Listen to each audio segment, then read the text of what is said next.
tunashtushwa sana na matukio ambayo yanaendelea huku Malava, ambayo serikali kuu imeanza kutumia provincial administration, inatumia DCC, inatumia village elders, inatumia polisi kufanya siasa ya Malava. Sisi tunataka kukemea hii kwa roho juu, kama vile chama changu kinasema. Nataka kukemea hii serikali kwa sababu wanataka kutumia provincial administration, kutumia village elders, kutumia DCC, kutumia chiefs, kutumia assistant chief kutafutia kura candidate ambao tunaona ni candidate wa UDA ambaye ni candidate wa serikali. Nataka kuonya serikali kuwa watu wa Malava washaamua na wataamua kiongozi wao ni nani. No level of intimidation itafanya watu wa Malava wachague project ya serikali. Mimi nataka kuambia watu wa Malava project yao ni Wilberforce Tuvei ambaye ni project ya watu wa Malava. Project yoyote ambayo inaletwa na serikali na kulazimisha watu wa Malava kumpigia kura haitawezekana.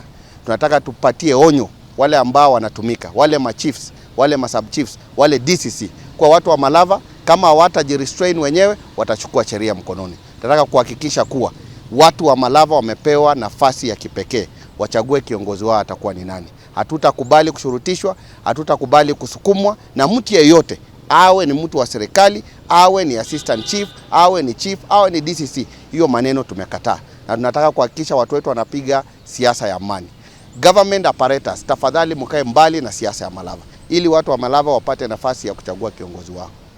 Kwanza hivi karibuni tumeona watu wengi sana wakiingilia siasa za Malava. Wanakuja kuambia watu wa Malava wachague kiongozi wao. Watu wa Malava wana akili, hatuna upungufu wa akili kwa watu wa Malava. Nina hakika kwa watu wa Malava wana akili zao timamu ya kuchagua kiongozi wao.